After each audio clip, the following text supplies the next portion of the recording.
ఇప్పుడు చదివించినటువంటి భాగంలో నుంచి నేను మరొక విషయాన్ని ఈ రాత్రి మాట్లాడాలని ఆశపడుతూ ఉన్నాను.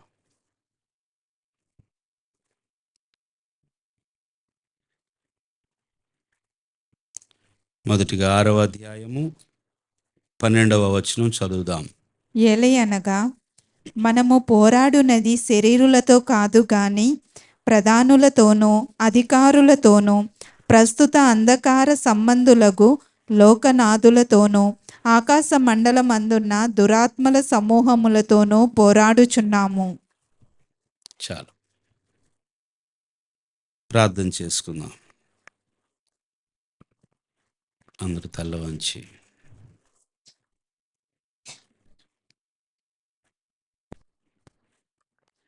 థ్యాంక్ యూ యేసయ్యా. ప్రియ పరిశుద్ధాత్మ దేవుడా, మీకు స్తోత్రం నాయన.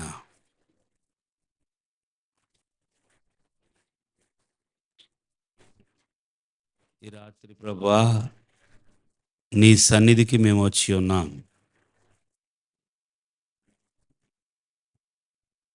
నీ మాట కొరకై ఎదురు చూస్తున్నాము తండ్రి.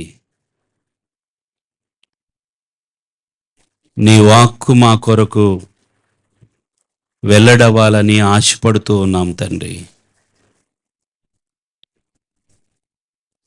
వినగలిగిన చెవులను, గ్రహించగలిగిన హృదయాన్ని అనుగ్రహించండి దేవా. స్తోత్రం, స్తోత్రం. హల్లెలూయా.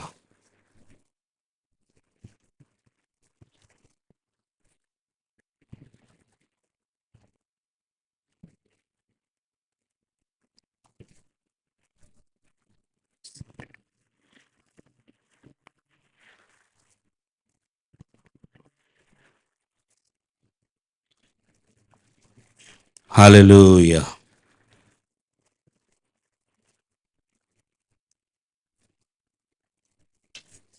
మాట్లాడే దేవుడు అయ్యా.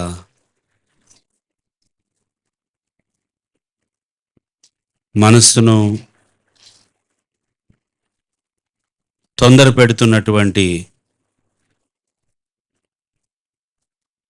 తొందరపాటును, అలజడిని కలిగిస్తున్నటువంటి ప్రతి దుష్టుని కార్యము లయమగును గాక నాయన.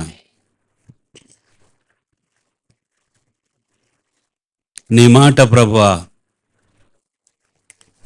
ప్రతి హృదయము లోతుల్లోనికి, అంతరంగములోనికి ప్రవేశించునుగాక. నీ మాట ప్రభువా ప్రవేశించలేని స్థలం ఏది లేదు ప్రభువా. నీ మాటకున్న శక్తిని బట్టి ఆ మాట ప్రభువా మా లోతుల్లో పని చేయునుగాక. మీకే మహిమ చెల్లిస్తూ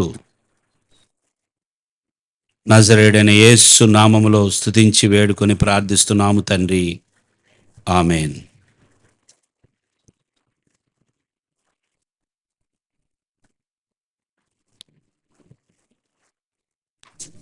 ఏలయనగా మనము పోరాడునది శరీరులతో కాదు.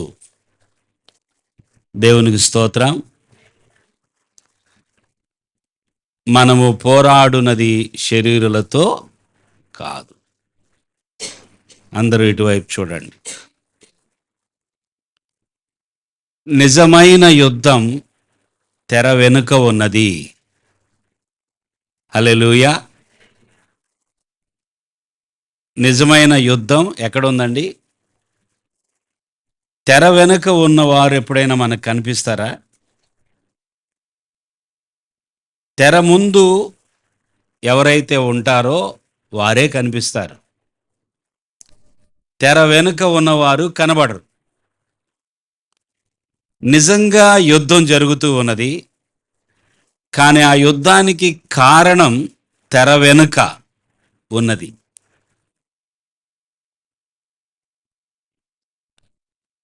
ఇలాంటి యుద్ధం చేయాలంటే ఎవరు చేయగలరు? ఈరోజు నెమ్మదిగా మాట్లాడాలని నేను నా పొజిషన్ మార్చుకున్నా, స్పీడ్గా వెళ్ళకూడదని. దేవుడి దేవాల నాకేం సమస్య లేదు, ఆరోగ్యంగా ఉన్నాను. దేవుని స్తోత్రం. నిలబడితే స్పీడ్ ఎక్కువ ఉంటుంది, అందుకని కూర్చుంటే ముఖాముఖిగా మాట్లాడదామని. ప్రభుకే మహిమ కలుగును గాక.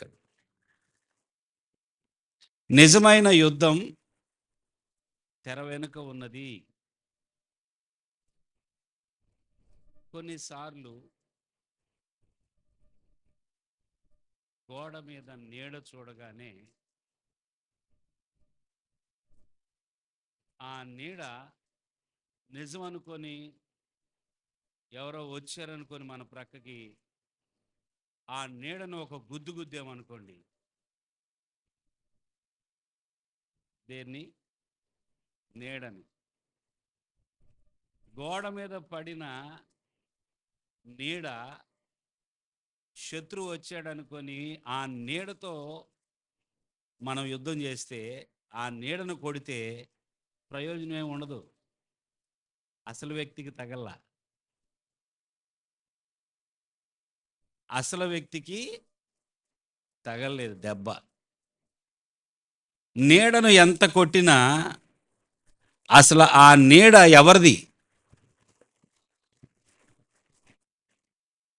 అది ఆలోచించాలి. యుద్ధము తెర వెనుక ఉన్నది. ఈ జీవిత యుద్ధము చేయటానికి, ఈ జీవితంలో మనము పోరాటంలో ఉన్నామని దేవుడు మాట్లాడుతున్నాడు. దేవుని స్తోత్రం. ప్రతి క్రైస్తవుడు పోరాటంలో ఉన్నాడు. ఈ నిజమైన పోరాటము ఉన్నది, కానీ ఈ నిజమైన పోరాటము కనబడేది కాదు, ఇది అదృశ్యమైనది. ఇదేంటండి? అదృశ్యమైనది. కనబడే వారితో పోట్లాడవచ్చు, కనబడే వారితో యుద్ధం చేయవచ్చు, కానీ కనబడని వారితో యుద్ధం చేయటం అంటే మాత్రం నిజంగా దేవుడే సహాయం చేయాలి. ఆ కనబడనటువంటి ఆ యుద్ధాన్ని ఆత్మీయ యుద్ధం, ఆత్మీయ పోరాటం అంటున్నాం. ఈ భూమి మీద యేసు ప్రభుని నమ్మిన మనందరం కూడా పోరాటంలో ఉన్నాం. అందుకే అపోస్తలుడైన పౌలు, ఏలయనగా మనము పోరాడునది శరీరులతో కాదు. మనము శరీరులతో కాదు అని అంటున్నాడంటే శరీర సంబంధులు కాదు అని అర్థం. అక్కడ ఒక కింద ఆ శరీరులతో అనే మాట దగ్గర క్రింద ఏమని రాస్తుంది? రక్తమాంసములు గలవారు. ఎవరండి? మనము పోరాడేది రక్తము మాంసము గలవారితో కాదు. రక్తమాంసము కలిగిన వారు మనుష్యులు. అన్నిటికీ కారణము మనము మనుష్యులే అని అనుకుంటున్నాం.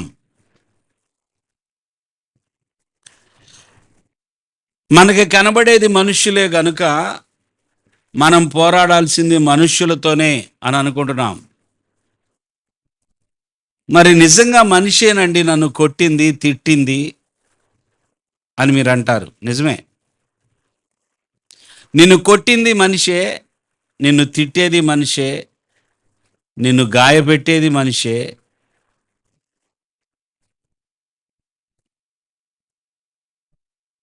నీకు నష్టాన్ని తీసుకొచ్చేది మనిషే, నిన్ను శ్రమల పాలు చేసేది మనిషే. వింటున్నారా? మనిషే కదా. మరి మనుషుల వల్లే కదా నాకు ఇదంతా జరుగుతూ ఉన్నది.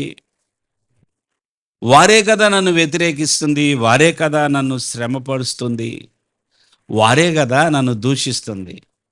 ఈరోజు మిమ్మల్ని ఎవరైనా తిట్టారా, దూషించారా? ఈరోజు గాల్లో నుంచి వచ్చిన ఆ దూషణ, ఎవరైనా ఒకవేళ తిట్టుంటే, మిమ్మల్ని దూషించుంటే మీకు వాళ్ళు కనపడ్డారా, కనపడలేదా? కనపడ్డారు. కనబడుతుంది మనుష్యులే కదా మరి.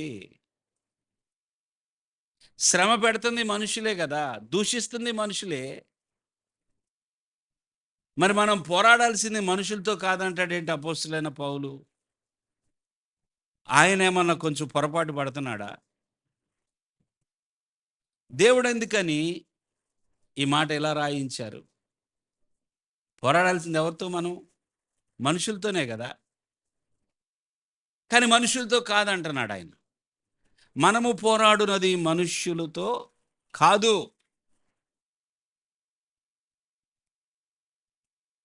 మనుషులతో కాదు. మనుష్యులతో వారు మన మీదకి వస్తున్నప్పుడు, మనలను బాధ పెడుతున్నప్పుడు సాధ్యమైనంత వరకు మన వారితో సమాధాన పడటానికే ప్రయత్నించాలి. అందరితో సమాధానపడుడి, అందరితో పరిశుద్ధంగా ఉండండి. శక్యమైతే సమస్త జనులతో సమాధానపడుడి. దేవుని స్తోత్రం చెల్లిద్దాం. మీరు నా వైపే చూస్తూ ఉంటే, మాటలు శ్రద్ధగా వింటుంటే నిద్ర రాదు. దేవుని స్తోత్రం. మధ్యలో లేచి ఒక పల్లవి పాడదాం. హల్లెలూయా. మనము మనుష్యులతో కాదు పోరాడాల్సింది. మనుషుల విషయంలో దేవుడి యొక్క మాట వేరుగా ఉన్నది. మరి ఇంతకీ తెర వెనక ఉన్నది ఎవరు? ఆ దొంగ ఎవరు అసలు? ఈ మనుషులను మన మీదకి త్రోయుచున్నవాడెవరు? మనుషులు ఎందుకని కీడు చేయాలని ప్రయత్నిస్తున్నారు? మనుషులు ఎందుకని శ్రమ పెట్టాలని దూషించాలనుకుంటున్నారు? అసలు వారిలో అటువంటి ప్రేరేపణలు ఎందుకు వస్తున్నాయి? వారిని ప్రోత్సహిస్తుంది ఎవరు? వాడు వీడి మీదకి వచ్చాడంటే కారణం వాడు కాదండి అసలు, వాడిని పంపినోడు అని అంటాం మనం కొన్నిసార్లు. మా పిల్లవాడి మీదకి వాడెప్పుడు రాలేదు, మొదటిసారి వచ్చాడు, వాడు మంచి స్నేహమే చేస్తున్నాడు, ఈరోజు ఎందుకని మరి పిల్లవాడు కీడు చేశాడు, ఎందుకు కొట్టాడు? వాడు కాదండి, వాడైతే కొట్టడు, వాడైతే అలాంటి మనసు లేదు వానికి, వాడు మంచోడే. మరి ఎందుకు వాడు వచ్చి మీ పిల్లవాడిని కొట్టాడు అంటే, వాడిని పంపించినోడు ఉన్నాడండి, ఎదుగు పక్కన ఉన్నాడే వాడు. వీడు వాడిని ప్రోత్సహించి వాడిని నెట్టి వాడిని పో ఎల్లు కొట్టు కొట్టు అన్నాడు అని అంటాం మనం. మరి మనుషులందరినీ కీడు చేయటానికి, తప్పు చేయటానికి ప్రోత్సహిస్తుంది ఎవరు? ఉన్నారా? ఉంటారా? పౌలు చెప్తున్న ఈ మాట ప్రకారం ఉన్నారా లేరా? ఉన్నారు. శరీరులతో కాదు గాని, ఏముంది? గాని ఎవరో ఉన్నారు. హల్లెలూయా, హల్లెలూయా. ఎవరో ఉన్నారు. వారెవరు అంటే ప్రధానులు అంట. అందరు చెప్పండి ఆ మాట. ఎవరండి వాళ్ళు? అధికారులు. చెప్పండి. అంధకార సంబంధులు, లోకనాథులు, దురాత్మల సమూహము. ఇప్పుడు చెప్పండి, మళ్ళీ అన్నీ చెప్పండి. మర్చిపోయారా?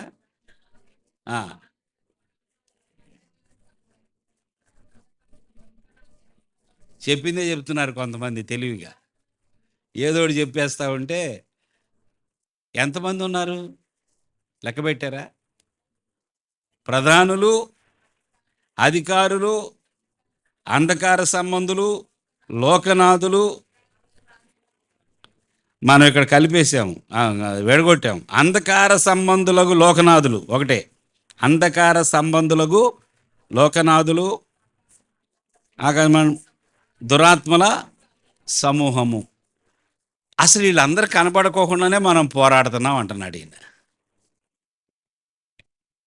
అసలు వీళ్ళందరూ ఎవరో మనకు తెలియదు, అసలు మనం పోరాడుతున్నాం అంటున్నాడు. ఇది భలేగా ఉందిలే. అసలు ఇదేం యుద్ధం అండి? అసలు ఇదేం యుద్ధం?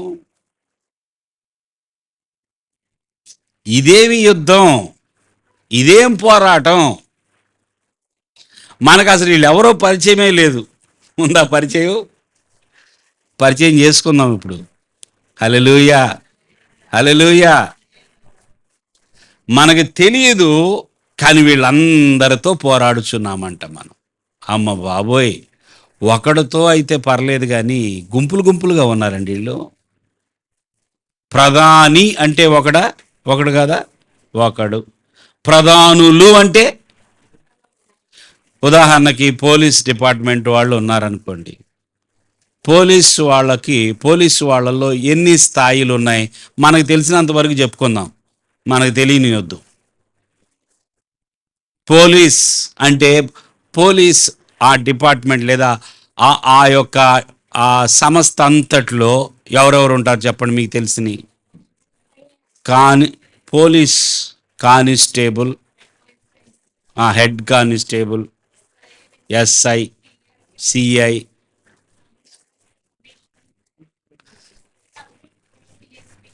ఏఎస్ఐ, నాకు తెలిసిన ఇంకో పేర్లు, ఏసీపీ, డీసీపీ, డిఐజీ, కమిషనర్. వీళ్ళందరూ పోలీస్ డిపార్ట్మెంటే. ఐపీఎస్ అనంది, ఐపీఎస్,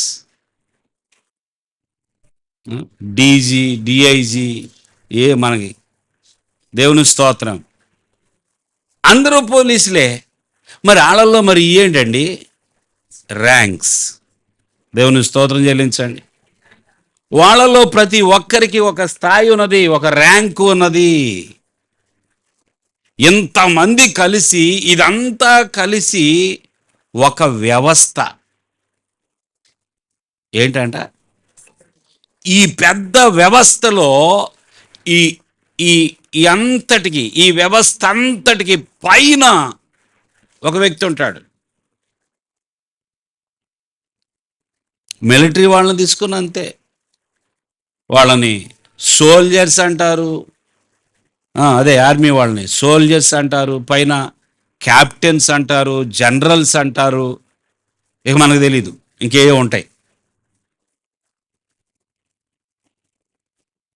ర్యాంకులు, స్థాయిలు, అదొక వ్యవస్థ.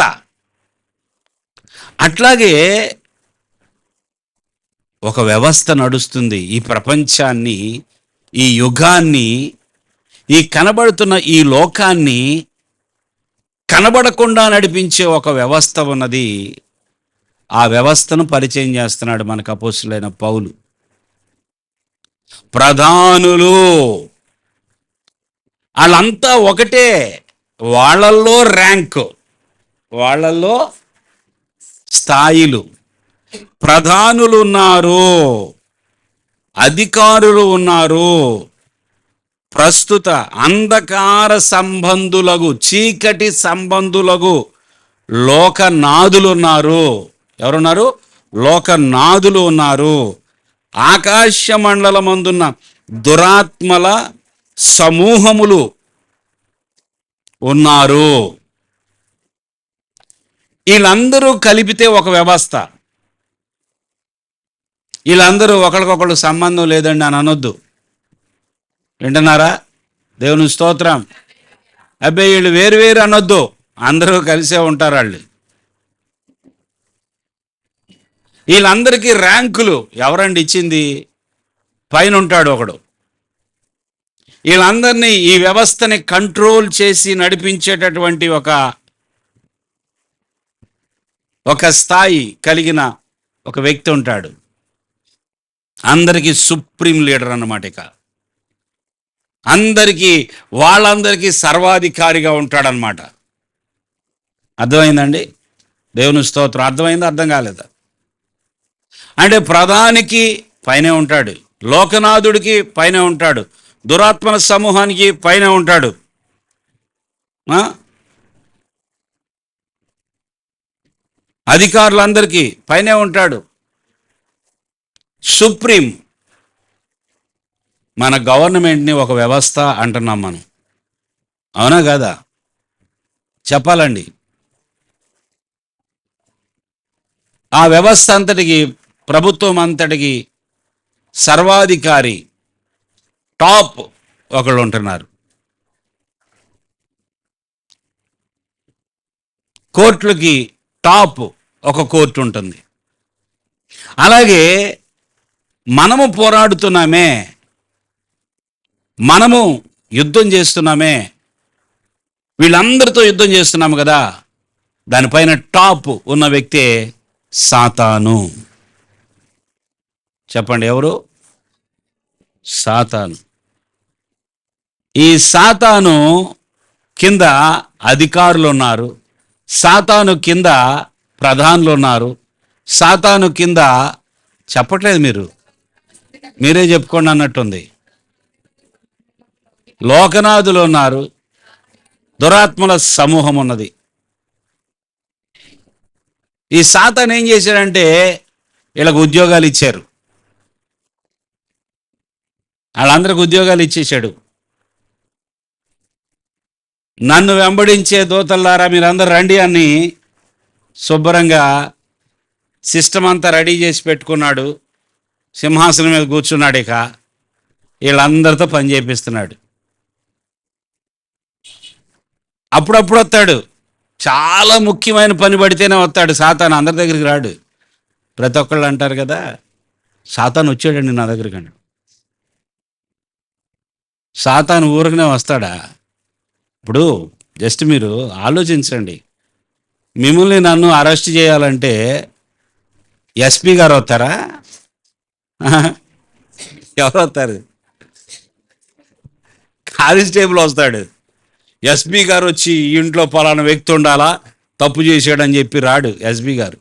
లేకపోతే మొత్తం మన రాష్ట్రానికి డిఐజీ ఉంటాడు కదా, డిఐజీనా డీజీపీనా ఎవరో టాప్ పోలీస్ డిపార్ట్మెంట్, ఆయన వచ్చేసి ఇక్కడ ఇదిగో ఈ సందులో ఎవరో ఉన్నారు, పలానా వ్యక్తి ఉన్నాడు, ఆ వ్యక్తిని పట్టుకెళ్ళడానికి వచ్చానంటూ ప్రతి ఒక్కళ్ళ దగ్గరికి సాతాను వచ్చేస్తాడా? మనం అనుకుంటాం. ఈ లిస్టులో ఉన్నవాడు ఎవడో వస్తాడు. ఇక్కడ ఉన్నాడే, ఏ పిల్ల దెయ్యమో అట్లాంటి అర్థమైద్ది.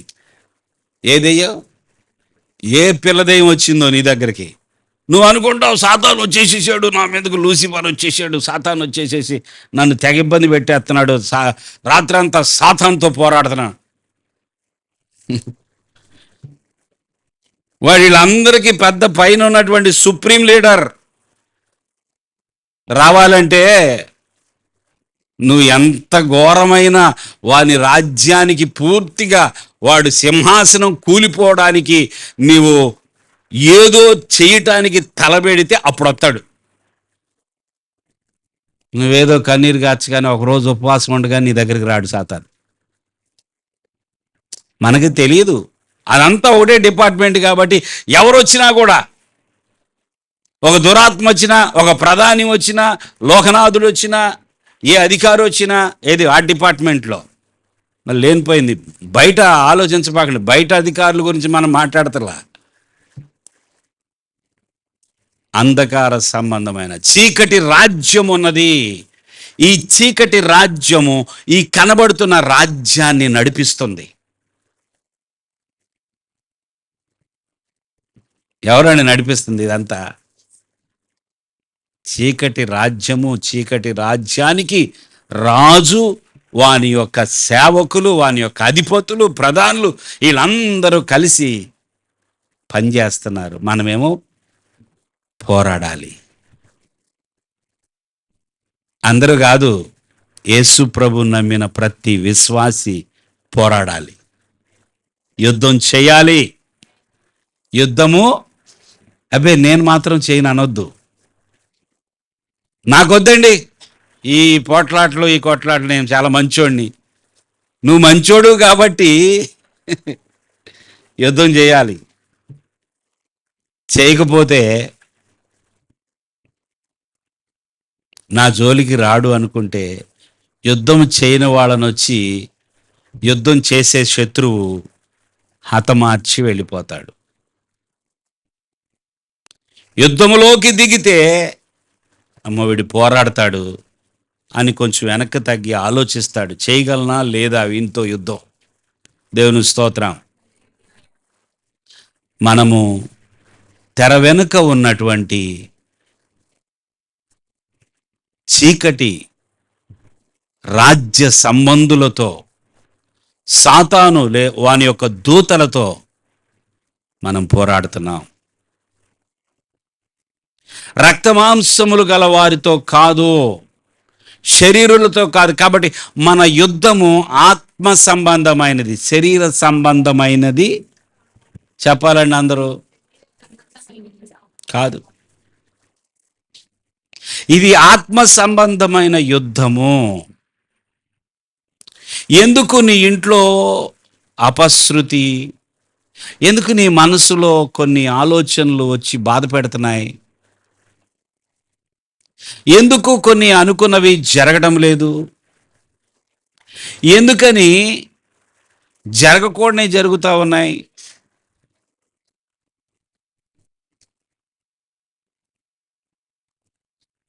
ఎందుకు మనశ్శాంతి లేదు ఇంట్లో? ఎందుకని ఒక ఇంట్లో ఐక్యత ఎందుకు లేదు? ప్రేమ ఎందుకని లేదు? వీటన్నిటి కారణాలు ఏంటి? యుద్ధం. అపవాది సంబంధులు నీతో పోరాడుతున్నారు. నీకు వ్యతిరేకంగా అనేకులను ప్రేరేపిస్తున్నారు. మనుష్యులను కూడా వాడుకుంటున్నాడు సాతాను. ఎవరైతే వాని అందుబాటులోకి వెళ్తారో, ఈ దురాత్మలు, ఈ ప్రధానులు, ఈ అధికారుల యొక్క మాట వింటారో ఆ మనుష్యులు పనిచేస్తారు. వాడు చెప్పిందంతా చేస్తారు. మరి మనం పోరాడాలి. పోరాడకుండా మాత్రం ఉండకూడదు. దావీదు ఎదుట ఎవరు నిలబడ్డారు? ఒకరోజు గొల్లియాతు ఏమంటున్నాడంటే, నాతో పోట్లాడటానికి నన్ను కొట్టడానికి ఇశ్రాయేలీల్లో ఒకడు రండి ముందుకు అంటున్నాడు. వీళ్ళెవ్వరూ ముందుకెళ్ళటం లేదు. అతడు ఇశ్రాయేలీలను జయించడానికి ఎవరైనా ఒకరు వస్తే, వాడు నన్ను జయిస్తే మేము లొంగిపోతాం, లేకపోతే మీరు లొంగిపోండి. నేను గనక వాడిని కొట్టగలిగానంటే, నేను కొట్టానంటే మీరందరూ ఏమవ్వాలి? మిమ్మల్ని అందరినీ కొట్టను, మీలో ఒకడు రండి ముందుకి, మీలో ఒకడు రండి. ఒకవేళ మీ ఇంటి తరపున మీరే పోరాడాల్సి వచ్చిందేమో, మీలో ఒకడు. దేవుని స్తోత్రం చెల్లించండి. నీ భర్తని, నీ బిడ్డలను రక్షించుకోవడానికి నువ్వే పోరాడాల్సి వచ్చిందేమో, పోరాటంలో దిగాల్సి వచ్చిందేమో. నీ భర్త, నేను రానమ్మా, నేను ఫైట్ చేయను, అబ్బేబే నీ పిల్లలు కూడా నా వల్ల కాదు, నీకే. దావీదు చిన్నవాడైనను నేనున్నాను, నేను వెళ్తాను అంటున్నాడు. దేవుని స్తోత్రం చెల్లించాడు. యుద్ధ భూమిలోకి నన్ను పంపించండి, నేను యుద్ధం చేస్తాను అంటున్నాడు. నన్ను పంపండి యుద్ధానికి. నువ్వు చిన్నవాడివి, పర్లా, నన్ను పంపండి. ఆ ఎదుట ఉన్నటువంటి శత్రువు ఏమన్నాడు తెలుసా? సమూయేలు గ్రంథంలో 17వ అధ్యాయము 45వ వచనంలో చూస్తే, మొదటి గ్రంథం, సమూయేలు రాసిన మొదటి గ్రంథం 17:45.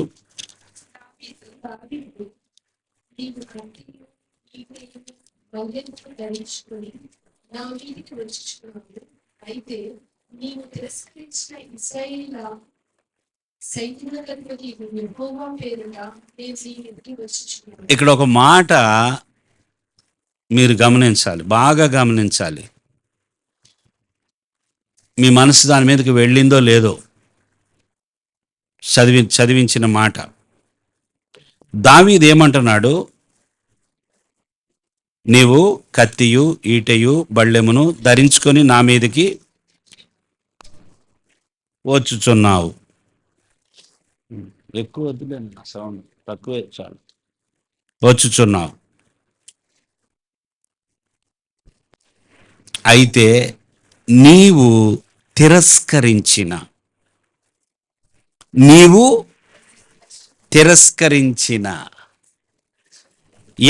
ఎవరిని తిరస్కరించారు? గొలియాతు. వెనకున్న సిస్టర్స్ చెప్పాలి, వెనక 2 లైన్లోళ్ళు.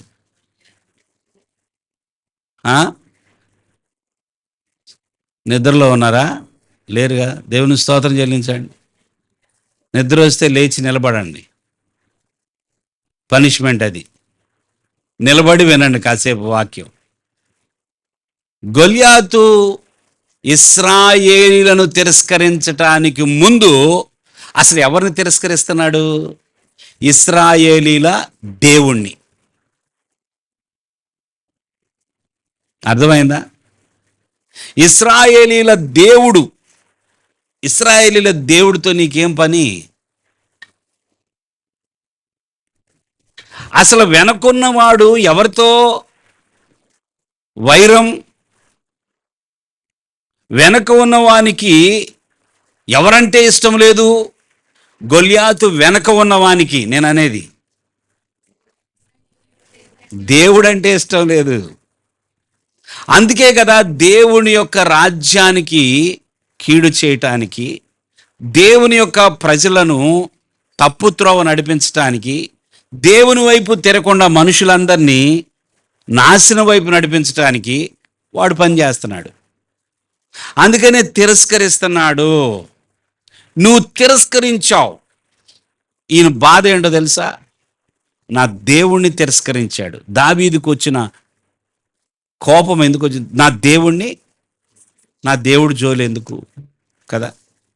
నీవు తిరస్కరించిన ఇశ్రాయేలీల సైన్యములకు అధిపతియగు యెహోవా. నీ వెనక సైన్యం ఉంది గొలియాతు. ఆ సైన్యాన్ని చూసుకొని నువ్వు వస్తున్నావు. నీ సైన్యానికి ఒకవేళ నువ్వు అధిపతివేమో, ఫిలిస్తీన్ల సైన్యానికి నువ్వు అధిపతివేమో,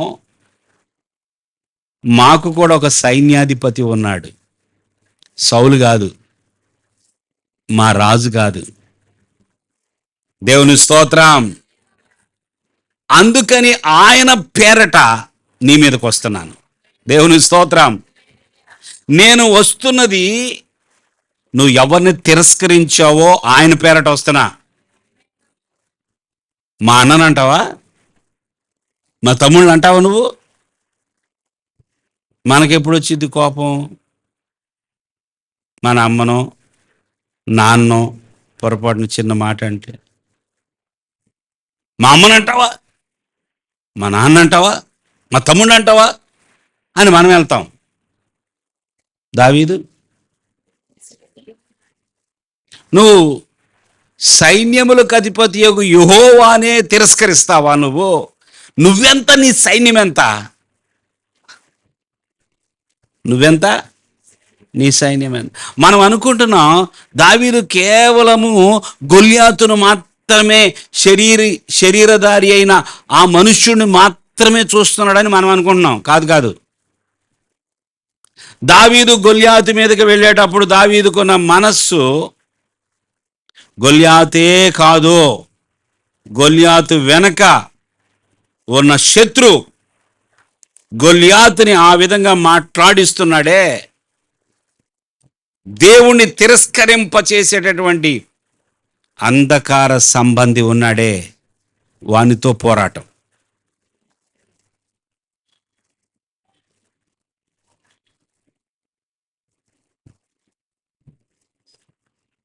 నేను నా దేవుని పేరట, యెహోవా పేరట వస్తున్నా. దేవుని స్తోత్రం. మన యుద్ధాలన్నీ కూడా మనం దేవుని పేరటే చేయాలంటే కనబడుతున్న మనుష్యులతో కాదు. అది పాత నిబంధన అర్థం అవడానికి జరిగిన పోరాటాలు. ఇప్పుడు ప్రభు మనకి నేర్పిస్తున్నటువంటి యుద్ధము ఆత్మ సంబంధమైనదే, శరీర సంబంధమైనది కాదు అని బైబిల్ చెప్తుంది. దేవుని స్తోత్రం. శరీర సంబంధమైనది కాదు, మీరు ఆయుధాలు ధరించవద్దు, భౌతికమైన ఆయుధాలు కాదు, మీకు ఆత్మ సంబంధమైన ఆయుధాలు ఇస్తున్నాను. విశ్వాసం అంటే ఏంటది? విశ్వాసం అనే డాలు కనబడుతుంది. అది మరి దాన్ని తీసుకోమంటున్నాడు దేవుడు. వాక్యం అనే ఏంటది? ఖడ్గమా? ఏది చూపించండి ఒకసారి. మీ చేతుల్లో ఖడ్గాలు ఉన్నాయా? ఇది భౌతికమైంది. ఈ బైబిల్తో 4 సార్లు కొట్టామనుకోండి, బైబిల్ జరిగిపోయింది. అది లోపలికి రావాలి. దేవుని స్తోత్రం. ఈ వాక్యం అనే ఖడ్గం ఎక్కడ ఉండాలి? మన హృదయంలో వాక్యం, మన నోటి మీద వాక్యం ఖడ్గం. అది దేవుని స్తోత్రం. వాక్యము మాట్లాడాలి. వాక్యము మాట్లాడేది ఎప్పుడు లోపల ఉంటేనే కదా. కొండలో అన్నం ఉంటేనేనా పెట్టేది, లేకపోయినా పెడతారా? ఈ లోపల వాక్యం లేకపోతే వాక్యం ఎలా మాట్లాడతాం మనం? సమయం వచ్చినప్పుడు ఖడ్గం పనిచేయాలి. శత్రువు దగ్గరకు వచ్చేసాడు, నీ పీక పట్టుకునేటప్పుడు వాక్యం తీయాలి. దేవుని స్తోత్రం. సిద్ధ మనసు అనే జోడు, ఆత్మ ఖడ్గం, విశ్వాసం అనే డాలు, రక్షణ అనే శిరస్త్రాణం. నువ్వు రక్షింపబడిన వ్యక్తిగా ఉండాలి. అసలు నీకు రక్షణే లేకపోతే నీకు తలకి సేఫ్టీ లేదు. ఎక్కడ తగిలినా పర్లేదు కానీ తలకు తగలకూడదండి అంటారు కదా. చెయ్యో కాలో పోయినా బాగుండేది, తలకు తగిలిన దెబ్బ అంటారు. అంటారా అనరా? చెప్పట్లా. తలకు తగలొద్దు. ఇప్పుడు బయట 2 వీలర్స్ వాళ్ళందరికీ రూల్ పెట్టేశారు, దొరికితే మాత్రం ఫైనే. హెల్మెట్ పెట్టుకొని వెళ్ళాలి, నీకు ఇష్టం ఉన్నా లేకపోయినా. అబ్బో నా తలంతా వేడైపోతుంది, మొత్తం జుట్టు అంతా రాలిపోతుంది, చెమట పడుతుంది అంటే కుదరదు. శిరస్నానం పెట్టుకొని రండి అంటున్నారు వాళ్ళు. లేని వాళ్ళకు ఫైన్ రాస్తున్నారు. దేవుడు ఏమంటున్నాడు? శిరస్నానం కావాలి నీకు. అంతేనా? రక్షణ అనే శిరస్నానం, హెల్మెట్ ఆఫ్ సాల్వేషన్, అది పెట్టుకో. ఇప్పుడు అందరూ పెట్టుకొని కూర్చున్నారా? పెట్టుకోలేదా? అందరికీ ఉంది, మీకు కనబడతల్లా. యేసు ప్రభు నా దేవుడు, నా రక్షకుడు, నా పాపములు క్షమించిన వాడు ఆయన నా దేవుడు అనగానే ఆ శిరస్నానం, ఆ రక్షణ వచ్చేసింది. అందరు హెల్మెట్లు పెట్టుకునే కూర్చున్నారు ఇక్కడ. దేవుని స్తోత్రం. మీ తలను కొట్టాలంటే మీ తలకు తగలదు దెబ్బ. అర్థమైందా? హెల్మెట్ ఉంది. ఇక్కడున్న అందరికీ హెల్మెట్ ఉంది అని నేను నమ్ముచున్నాను. ఇంకా రక్షణ పొందలేదు, నేను రక్షింపబడలేదు, యేసు ప్రభుకు నా హృదయం ఇవ్వలేదంటే నేను చెప్పలేను. కానీ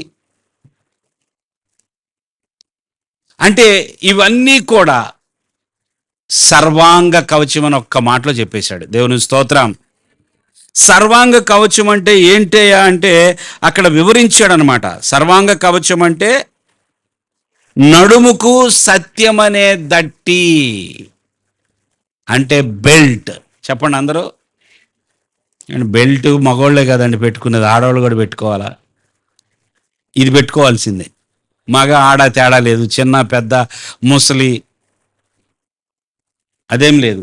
ఎవరికి కావాలి బెల్ట్ చెప్పండి ఇప్పుడు? అందరికీ, నడుమున్న వాళ్ళందరికీ. దేవుని స్తోత్రం. ఏం కావాలి? బెల్ట్. సత్యం అనే దట్టి, దట్టి అంటే బెల్ట్. నెక్స్ట్ ఇక్కడ ఈ ఈ గుండె, ఈ ప్రాంతం చాలా ఇంపార్టెంట్ కదా. ఇటు నుంచి ఒక బుల్లెట్ వచ్చినా, ఒక బాణం వచ్చినా ఇక్కడ పడిందంటే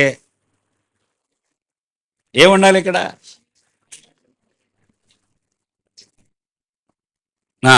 నెక్స్ట్, నిలబడాలంటే శక్తి ఉండాలి. సువార్త అనే ఆ జోడు తొడుక్కోవాలి. అవకాశం ఉన్న ప్రతి చోట సువార్త చెప్పాలి. దేవునికి స్తోత్రం.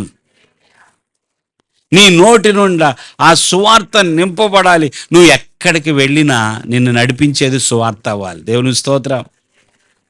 సువార్త కొరకు నడవాలి. సువార్త ఆ జోడు, ఆ సువార్త మీద నిలబడాలి నువ్వు. దేవునికి స్తోత్రం. షూలు లేకోకుండా నిలబడలేం కదా, చెప్పులు లేకుండా ఎక్కడ పడితే అక్కడ. ఎక్కడైనా నిలబెట్టేది సువార్త. దేవునికి స్తోత్రం. తర్వాత డాలు యుద్ధంలో వాడతారు కదా, డాలు అడ్డు పెడతారు. సడన్గా నీ మీద దెబ్బ పడేటప్పుడు విశ్వాసం అనే డాలు. దేవునికి స్తోత్రం. ఇంకా శిరస్నానం, ఆత్మఖడ్గం, ఇంకా చివరికి 7వది, ఆత్మ వలన ప్రతి సమయమందును ప్రతి విధమైన ప్రార్థన విజ్ఞాపనను చేయొచ్చు. దేవునికి స్తోత్రం. దేవునికి స్తోత్రం. మనం యుద్ధం చేయుచున్నాము, మనం పోరాటములో ఉన్నాము. కనబడనటువంటి అదృశ్యమైన వారితో, కనబడని వారితో యుద్ధం చేయటానికి దేవుడు సర్వాంగ కవచాన్ని ఇచ్చాడు. దేవుని స్తోత్రం. ఈ సర్వాంగ కవచమును గురించి మనము లోతుగా తర్వాత అధ్యయనం చేద్దాం. ఇప్పుడు మొట్టమొదట మనం గుర్తించాల్సింది ఏంటది? మనం పోరాటంలో ఉన్నాం. చెప్పాలండి అందరూ. మనము యుద్ధ భూమిలో ఉన్నాం. మనము యుద్ధం చేస్తూ ఉన్నాం. మనతో యుద్ధం చేస్తున్న వారు ఉన్నారు. వాళ్ళు కనబడతలేదు. వాళ్ళు పెద్ద వ్యవస్థ. మనుష్యులతో కాదు మనం పోరాడాల్సింది, శరీరులతో కాదు అని పౌలు చెప్తూ ఉన్నాడు. కనబడనటువంటి వారితో యుద్ధం చేయటానికి కనబడని ఆయుధాలు మన దగ్గర కూడా ఉన్నాయి. హల్లెలూయా.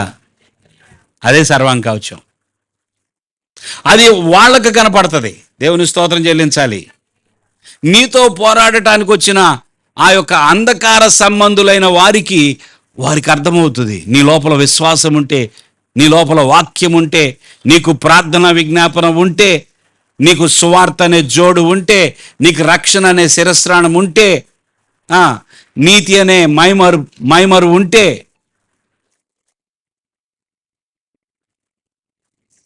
వాళ్ళకి తెలుసు. లేనోళ్ళు కూడా తెలుసు. యుద్ధభూమిలోకి వస్తున్నావు కానీ నీ దగ్గర ఏమి లేదో కూడా తెలుసు. సర్వాంగ కవచం. హల్లెలూయా. దట్టి ఉందో లేదో తెలుసు. సత్యం అనే దట్టి ఉందో లేదో తెలుసు. డాలు ఉందో లేదో తెలుసు. ప్రియులారా, మనం ఆత్మీయ పోరాటంలో ఉన్నాం. శత్రువు పోరాడుతున్నాడు. దావీదు చూడగలిగాడు. నువ్వు తిరస్కరించావే. నువ్వు ఎవరిని తిరస్కరించావో తెలుసా? సైన్యములకు అధిపతిని, యెహోవాను తిరస్కరించావు. ఈ గొల్యాతు వెనక దాగి ఉన్నటువంటి ఆ వ్యక్తికి అయిపోయింది ఆ రోజు. అమ్మా కనిపెట్టేశాడు. వీడు పోరాడుతుంది ఎవరితో? అర్థమైపోయింది. ఆ దేవుణ్ణి తిరస్కరింప చేసినటువంటి ఆ దురాత్మ, ఆ అంధకార సంబంధితో పోరాడుతున్నాడని అర్థమైంది. కొరింథీయులకు రాసిన 2వ పత్రిక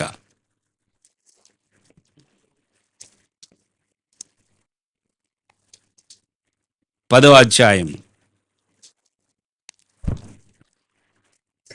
3-4 వచనాలు చదువుదాం. మేము శరీరదారులమై నడుచుకొనుచున్నను, శరీర ప్రకారము యుద్ధము చేయము. జాగ్రత్తగా వినాలి ప్రియులారా. మేము శరీరదారులమై నడుచుకొనుచున్నను, శరీర ప్రకారము యుద్ధము చేయము. ఆ, మా యుద్ధోపకరణములు ఉమ్. శరీర సంబంధమైనవి కావు గాని దేవుని ఎదుట దుర్గములను పడద్రోయ జాలినంత బలము కలవై ఉన్నవి. అది మా దగ్గర యుద్ధానికి సంబంధించిన ఏమున్నాయి చెప్పాలి? యుద్ధోపకరణాలు. అందరూ చెప్పండి అన్నమాట. మరలా ఏమున్నాయంట? యుద్ధోపకరణాలు. యుద్ధం చేయటానికి కావలసినటువంటి ఆయుధాలు మా దగ్గర ఉన్నాయి అన్నాడా లేదా? ఇప్పుడు అర్థమవుతుందా? ఆయుధాలు మన దగ్గర ఉన్నాయి. ఏమున్నాయి? లేకుండా మాత్రం యుద్ధ భూమిలోకి వెళ్ళమంటలా. ఆయుధాలు ఇచ్చింది ఎవరు? దేవుడు. చెప్పాలి. సర్వాంగ కవచం సిద్ధపరిచింది ఎవరు మన కొరకు? యుద్ధం చేయమంటుంది ఎవరు? దేవుడు. యుద్ధ భూమిలోకి వెళ్ళటానికి యుద్ధోపకరణాలు ఉన్నాయి అని ఇక్కడ ఉంది. మేము శరీరదారులమై నడుచుకొనుచున్నాను. ఎలాగున్నాం మనం? ఆత్మగా ఉన్నామా, శరీరంగా ఉన్నామా? ఇప్పుడు శరీరం ఉందా? దేవుని స్తోత్రం. అందుకే గిచ్చితే నొప్పి వస్తుంది. శరీరదారులముగా నడుచుకొనుచున్నను, శరీర ప్రకారం యుద్ధం చెయ్యం. శరీర ప్రకారం యుద్ధము గిచ్చితే గిచ్చుతా, కొరికితే కొరుకుతా. ఇది కాదు మన యుద్ధం. శరీర ప్రకారం యుద్ధం చేయం. దేవుని స్తోత్రం. మనం అది చేయటానికి ఇష్టపడుతున్నాం కానీ మొట్టమొదట ప్రార్థన చేయటానికో, ఆ రక్షణ ఆధారం చేసుకోవడానికి, విశ్వాసంతో నిలబడటానికి, ఆత్మఖడ్గం దీనికి సిద్ధపడతలా. గిచ్చితే గిచ్చుతా, కొరికితే కొరుకుతా, కాలు ఎత్తితే కాలు ఎత్తుతా. ఇట్లా యుద్ధం చేస్తే అసలు వాడికి దెబ్బ తగలటల్లా. వాడు వెనకుండి వీళ్ళని పంపిస్తున్నాడు. అసలు వాడిని కొడితే వీళ్ళు రారు అసలు. దేవుని స్తోత్రం, దేవుని స్తోత్రం. కనబడనటువంటి శత్రువుని కొట్టడానికి మనము ఆత్మీయంగా అంతర్దృష్టి గలవారమై ఉండాలి. ఏ దృష్టి? చెప్పాలి, అందరూ చెప్పాలి. ఉందా? ఉందా లేదా? దృష్టి, అంతర్దృష్టి. అబ్బాయి నాకు కనబడతలేదండి, శుక్లాలు వచ్చినాయి, కంటి ఆపరేషన్ చేయించుకొచ్చిన తర్వాత చూస్తాను, ఈ కళ్ళకు కనపడదు. అది ఈ కళ్ళతో చూసేది కాదు అది. దేవుని స్తోత్రం. నువ్వు శుక్లాలు తీసుకొచ్చినా తీసుకొని రాకపోయినా నీకు మాత్రం ఈ కళ్ళకి కనపడదు. ఆంతరంగిక నేత్రాలు తెరవబడాలి. అంతర్దృష్టి. ఆత్మీయ పోరాటంలో ఉన్న నన్ను డిస్టర్బ్ చేస్తుంది ఎవరో, నా మీదకి ఈ విధముగా రావడానికి, లేదా ఇంట్లో ఇటువంటి కలతలు రావడానికి, ఇట్లా నా భర్త మనస్సు ఉన్నట్టుండి మారిపోవడానికి, మాకు ద్వేషము అనైక్యత రావడానికి. చూడండి ఎన్ని కుటుంబాలు బద్దలైపోతున్నాయి. కలిసి ఉండే కుటుంబాలు ఉన్నారా? ఒకప్పుడు కలిసి ఉండే కుటుంబాలు. ఎంతో నువ్వు పనిచేస్తున్న చోట నీకు ఎంతో వ్యతిరేకత వస్తూ ఉంది. ఏ డిపార్ట్మెంట్ అయినా సరే, నువ్వు ఎక్కడ పని చేస్తున్నా కూడా నీకు వ్యతిరేకత వస్తానే ఉంది. ఎవరు? అందుకే ఆత్మీయ పోరాటానికి మనకి అంతర్దృష్టి కావాలి. దేవుని స్తోత్రం. మనం ఆత్మీయ పోరాటంలో ఉన్నామని గుర్తించాలి, నమ్మాలి, తెలుసుకోవాలి. తర్వాత మనము ఆత్మీయ యుద్ధం చేయాలని తెలుసుకోవాలి. శరీరంతో కాదు, మనము యుద్ధం చేయాలి. మనకున్న యుద్ధోపకరణాలు మనం తెలుసుకోవాలి. దేవుని స్తోత్రం. అదే కదా పౌలు ఇక్కడ అంటుంది 3-4 వచనాల్లో, మా యుద్ధోపకరణాలు శరీర సంబంధమైనవి. దేవుని స్తోత్రం చెల్లిద్దామా? మన దగ్గర ఉన్న యుద్ధోపకరణాలు శరీర సంబంధమైనవి కావు గాని దేవుని ఎదుట దుర్గములను పడద్రోయ జాలినంత. అది దేవుని బలం. హల్లెలూయా. దేవుని శక్తి గురించి రాత్రి వింటున్నాం బైబిల్ స్టడీలో. ఆమేన్. మర్చిపోయారా? రాత్రి దేవుని యొద్ద నుండి బలం పొందుకోవాలి. మనకున్న బలము దేవుడిచ్చే బలమే. మనకున్న ఆయుధాలు దేవుడిచ్చినవే. దేవుని స్తోత్రం. మనం పోరాటంలో ఉన్నాం. కొలస్సీయులకు రాసిన పత్రిక 2వ అధ్యాయం 15వ వచనం.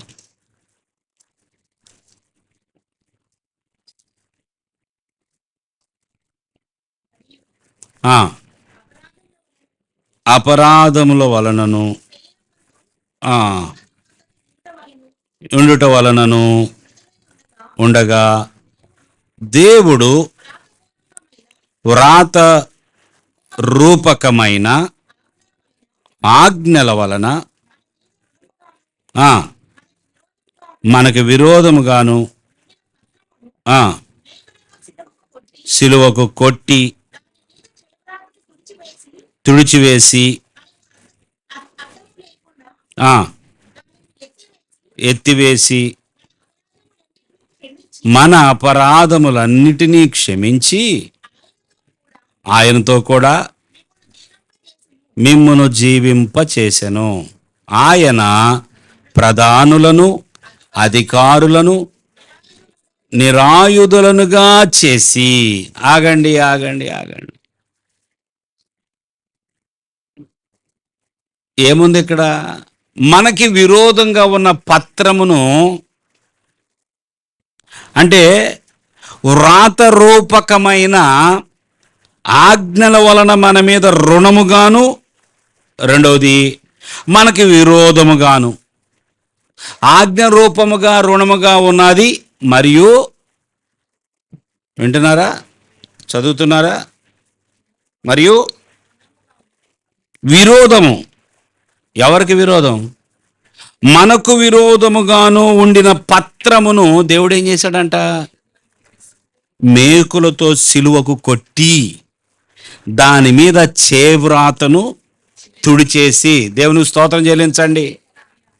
మనకు విరోధంగా ఉన్న పత్రాన్ని దేవుడు ఏం చేశాడు?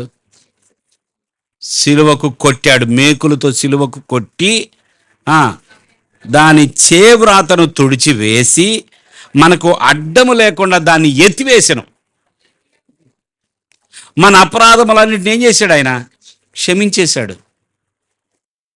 మన దోషాలు, మన అపరాధములన్నిటినీ దేవుడు ఏం చేశాడు చెప్పాలి? క్షమించాడు. ఆయనతో కూడా మనలను జీవింపజేస్తున్నాడు. అయితే ఆయన ఇంకా ఏం చేశాడంట? ప్రధానులను అధికారులను నిరాయుధులనుగా చేసి. అంటే ఇందాక మనం ప్రధానులు, చెప్పండి మళ్ళా లిస్ట్, అధికారులు, లోకనాథులు, దురాత్మల సమూహము వచ్చేసినాయి 4. వీళ్ళందరూ ఉన్నారని చెప్పాం కదా. యేసు ప్రభు ఏం చేశాడు అంటే ఏంటో ఒకసారి చెప్తారా? అర్థమైంది ఆ మాట? ఆ మాట చెప్పండి. నిరాయుధులు అనండి. నిరాయుధులు అంటే ఏంటంటే వారి చేతిలో ఉన్న ఆయుధాలన్నీ తీసేసుకున్నాడు. మనకేమో సర్వాంగ కవచం ఇచ్చాడు. ఇప్పుడు మీరు భయపడుతున్నారా? పోరాడటానికి ధైర్యం వచ్చిందా? మీ ఎదుట ఉన్న శత్రువు నిరాయుధుడు. నీ మీదకి రావాలని ప్రయత్నం చేస్తున్నాడు, కానీ వాడి చేతిలో ఏం లేదు, ఆయుధం లేదు. నిన్నేదో చేస్తానని భయపెడుతున్నాడు, కానీ వాడి చేతిలో ఏం లేదు. మరి నీ చేతిలో ఏముంది? ఇది తెలుసుకోవటం లేదండి. అందుకే సరిగా యుద్ధం చేయట్లా, పోరాడటం లేదు. దేవుని బిడ్డలు ఆ కనబడని శత్రువు, తెర వెనుక ఉన్న శత్రువుతో పోరాడటానికి సర్వాంగ కవచాన్ని ఉపయోగించటం లేదు, సరిగా పోరాడటం లేదు. యేసు ప్రభు ఆ ప్రధానుల చేతిలో నుంచి, ఆ అధికారుల చేతిలో నుంచి ఉన్న ఆయుధాలను తీసేశాడంట. దేవుని స్తోత్రం. సిలువ చేత జయోత్సవముతో వారిని పట్టి తెచ్చి బాహాటంగా కనుపరచెను. ఇది యేసు ప్రభు చేసింది. దేవుని స్తోత్రం. ఈ ఈ ఈ యుగానికి సంబంధించినటువంటి ఈ యుగ సంబంధమైన ఈ అంధకార సంబంధమైన వీళ్ళందరూ సిలువ దగ్గర ఓడిపోయారు. హల్లెలూయా.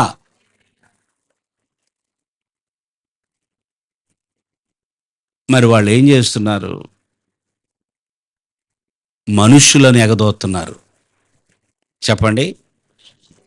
ఆ వెనకాలుండి ఎల్లు ఎల్లు ఎల్లు, నేనేం చేయలేను వాడిని. వాడు ప్రార్థన చేస్తూ ఉంటాడు, నేనైతే ఏం చేయలేను. నువ్వు వెళ్ళి వాని పక్కనే పెద్ద సౌండ్ చేయి, ప్రార్థన ఆపేస్తాడు. అర్థమైందా? ఎవరిని ఎగదోస్తున్నారు? మనుష్యులను.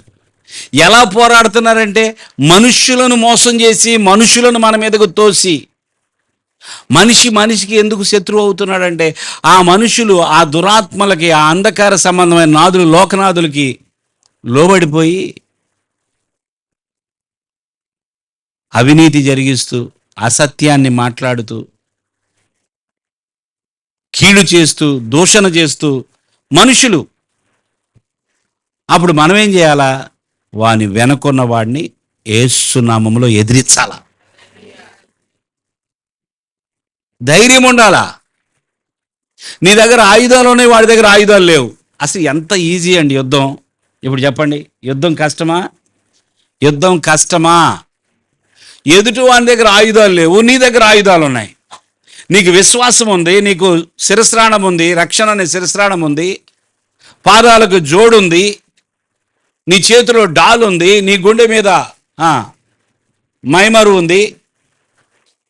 అదేనా?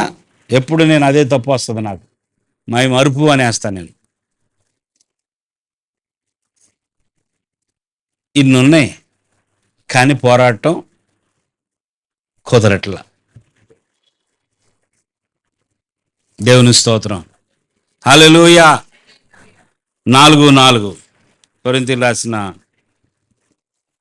2వ పత్రిక, కొరింథీయులకు రాసిన 2వ పత్రిక 4వ అధ్యాయము 4వ వచనం. దేవుని స్వరూపి అయ్యున్న క్రీస్తు మహిమను కనపరచు సువార్త ప్రకాశము వారికి ప్రకాశింపకుండు నిమిత్తము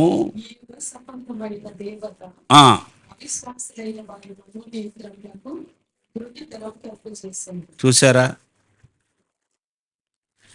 క్రీస్తు యొక్క మహిమను కనపరిచే సువార్త ప్రకాశము వారికి ప్రకాశింపకుండా. హల్లెలూయా. దేవుని స్తోత్రం.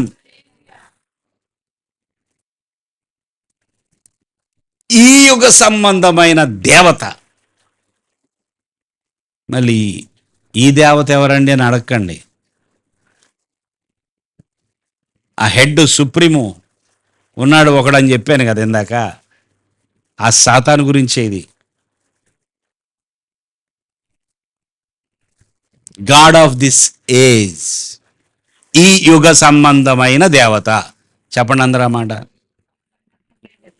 మరలా చెప్పండి. గాడ్ ఆఫ్ దిస్ ఏజ్, ఈ యుగ సంబంధమైన దేవత. అవిశ్వాసులైన వారి మనోనేత్రములకు గుడ్డితనాన్ని కలిగిస్తున్నాడు. ఎవరికి గుడ్డితనము? ఎవరికండి గుడ్డితనం? విశ్వాసము లేని వారికి, నమ్మలేని వారికి, నమ్మని వారికి, విశ్వాసం ఉంచని వారికి ఆ యుగ సంబంధమైన దేవత గురుడితనం కలిగిస్తున్నాడు. వాళ్ళకి వెలుగు చీకటిగాను, తీపి చేదుగాను, అసత్యము సత్యముగాను అలా కనిపిస్తుంది. నోరు పాడైపోయింది అంటారు కదా కొన్నిసార్లు. నోట్లో ఏదన్నా వేసి ఉప్పుగా ఉందా తీయగా ఉందంటే, తీయగా ఉన్నదాన్ని ఉప్పుగా ఉందంటే ఏం పోయింది లోపల? నోరు చెప్పాలి. టేస్టీ బడ్స్ పోయినాయి అంటారు కదా, మరి తెలుగులో ఏమంటారు నాది, ఆ రుచిని తెలియజేసేయి పోయినాయి అంట. పులుపు లేకపోయినా పులుపు ఉందంటే ఇంకేం చేస్తారు, మీరు అయిపోయినట్టే ఇంట్లో. ఏ కూర వండినా కారంగా ఉందంటే, అసలు కారం లేదనుకోండి అయినా కారంగా ఉందంటున్నారు అనుకోండి, ఏమవుతుంది అప్పుడు? ఈ యుగ సంబంధమైన దేవత గ్రుడ్డితనాన్ని కలిగిస్తే వాళ్ళకి ఏది అర్థం కావట్లేదు అసలు. ఇది అసత్యం అంటే ఏయ్, ఇది తప్పు అంటే ఏయ్, ఇది మంచిది కాదండి ఏయ్, ప్రతి దానికి వ్యతిరేకంగా ఈ యుగ సంబంధమైన దేవత అంట వాళ్ళ మనోనేత్రాలకు గుడ్డితనము కలుగజేసెను. గుడ్డితనం కలిగి. సో ఇప్పుడు మనం ఈ యుగ సంబంధమైన దేవత అనగా సాతానుతో పోరాడుతున్నాం. దేవుని స్తోత్రం చెల్లించండి. ఎవరితో పోరాడుతున్నామండి? మనము నీడతో కాదు, నిజంగా నిజంగా ఆ వెనక దాగి ఉన్నటువంటి దురాత్మల సమూహంతో, ప్రధానులతో, ఆ యుగ సంబంధమైన దేవత అనగా సాతాను అపవాదితో మనం పోరాడుతున్నాం. సర్వాంగ కవచం ధరించుకొని. ఏమనండి పాస్ గారు, మీకు కావాలండి మీరు పోరాడుకోండి, మీరు యుద్ధం చేస్తానంటే చేయండి, నాకు తెలియదండి యుద్ధం, నాకు అసలు అర్థం కావట్లేదు అని మీరు అంటారా? యుద్ధం మీకు అర్థం కావట్లేదా? మనోనేత్రాలు తెరిచి చూడండి. మీ ప్రాణానికి అర్థమవుతూ ఉంటుంది, మీ ఆత్మకు అర్థమవుతూ ఉంటుంది, నీతో ఎవరో పోరాడుచున్నారు. నాకెందుకు ఇలా జరుగుతూ ఉంది, నాకెందుకు, నా కారణం ఏంటి అంటే నీకు కనబడకుండా పోరాడేటటువంటి వాళ్ళు ఉన్నారు. నీవేమనుకుంటున్నావంటే ఈ కనబడే వాళ్ళని చూసి వీళ్ళనే తిట్టి, వీళ్ళనే కొట్టి, వీళ్ళని ఏదో చేయాలనుకుంటున్నావు, కానీ వాళ్ళ వెనుకున్నటువంటి అసలు కారకుడితో యుద్ధం చేయట్లా.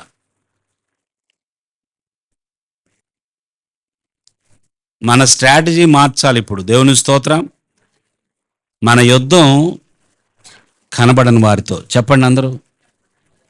తెర వెనుక ఉన్న వారితో చెప్పండి. ఎవరితో యుద్ధం చేయాలి? ప్రార్థన లేకపోతే చేయలేవు అది. నువ్వు సత్యమును వెంబడించకపోతే చేయలేవు, విశ్వాసం కలిగి లేకపోతే చేయలేవు, వాక్యం లేకపోతే చేయలేవు. దావీదుకి వాక్యం ఉంది, దేవుని స్తోత్రం. దావీదుకి విశ్వాసం ఉంది. దావీదు ప్రార్థన చేసే వ్యక్తి, ఎప్పుడు దేవుణ్ణి అడుగుతాడు. అర్థమైంది? దేవుని స్తోత్రం. యుద్ధము యెహోవాదే, యుద్ధము యెహోవాదే, యుద్ధము యెహోవాదే, యుద్ధము యెహోవాదే. పాడనా పాడు. రాజులు మనకెవ్వరు లేరు, శూరులు మనకెవ్వరు లేరు, రాజులు మనకెవ్వరు లేరు, యేసయ్యా శూరులు మనకెవ్వరు లేరు, సైన్యములకు అధిపతి అయినా యెహోవా మనడా, సైన్యములకు అధిపతి అయినా యెహోవా మనడా. యుద్ధము యెహోవాదే, యుద్ధము యెహోవాదే, యుద్ధము యెహోవాదే, యుద్ధము యెహోవాదే. ఇప్పుడు చెప్పండి, మనము కనబడనటువంటి శత్రువుతో పోరాడుతున్నాం, సర్వాంగ కవచం ధరించుకున్నాం, మనము ప్రభు చెప్పినట్లుగా ప్రార్థన చేసి విశ్వాసముతో నిలబడి ఆత్మ ఖడ్గాన్ని ఉపయోగిస్తున్నాం. కానీ యుద్ధం చేస్తుంది ఎవరు మన పక్షాన? దేవుని స్తోత్రం చెల్లిద్దాం. మన పక్షమున యుద్ధం చేస్తుంది దేవుడు. యుద్ధ భూమిలో కనబడుతుంది మనం. యుద్ధానికి సిద్ధమైంది మనం, కానీ మన పక్షాన దేవుడు ఉన్నాడు. దేవుని స్తోత్రం. మరి ఎదుటివారి పక్షాన వాళ్ళు వెనకుండి ఆ చీకటి ఆత్మ నడిపిస్తుంది. అంతేనండి. అనేకులు ఈ యుగ సంబంధమైన దేవత అనుసరిస్తూ యుద్ధం చేస్తున్నారు. మనము మన దేవుడు మన పక్షమున ఉండగా దేవుని స్తోత్రం యుద్ధం చేస్తున్నాం. కనబడుతుంది మాత్రం వీళ్ళు మనుషులే వాళ్ళు మనుషులే. కనబడంది దేవుని రాజ్యం, అపవాది రాజ్యం. దేవుని రాజ్యం వెలుగు రాజ్యం, చీకటి రాజ్యం. అంధకార సంబంధమైనది, వెలుగు సంబంధమైనది. చెప్పండి అందరూ ఆ మాట. పోరాటం ఎవరి మధ్య? రెండు రాజ్యాల మధ్య. ఎన్ని రాజ్యాలు?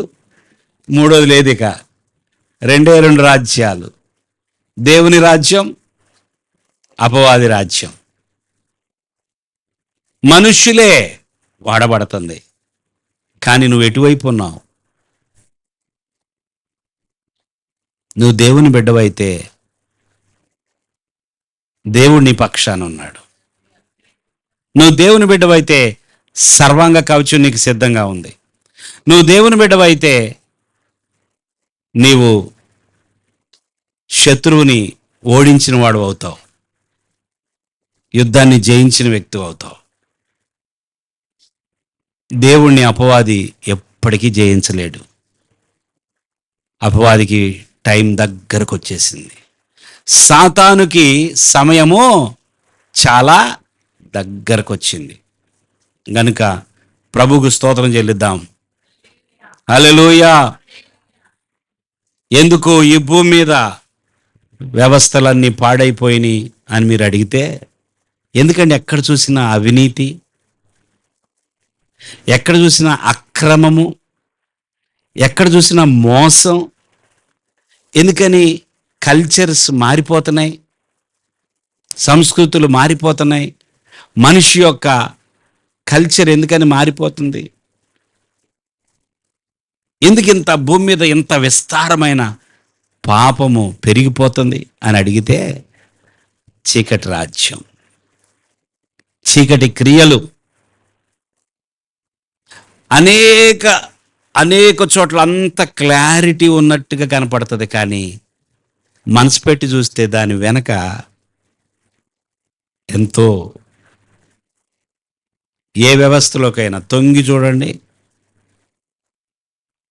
ఏ డిపార్ట్మెంట్ అయినా సరే ఏం కనపడుతుంది మనకి? అవినీతి, కరప్షన్. ఏం కనపడుతుంది? తొంగి చూడాల, లోతుకు చూడాల. కారణం చీకటి రాజ్యం. ఆ రాజ్యం కూల్చివేయబడబోతుంది. సమయం అయిపోయింది.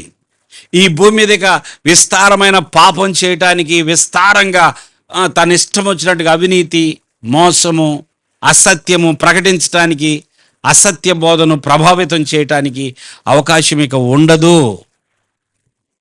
హల్లెలూయా. దేవుని బిడ్డలారా, మనం ఆత్మీయ పోరాటంలో ఉన్నాము. కళ్ళు మూసుకోండి, చిన్న ప్రార్థన చేద్దాం. కొద్ది నిమిషాలు ప్రార్థన చేద్దాం. మనము ఉన్నాము అన్న సత్యాన్ని బాగా అర్థం చేసుకుందాం. మనకి ఏమి దేవుడిచ్చాడో అది కూడా అర్థం చేసుకుందాం.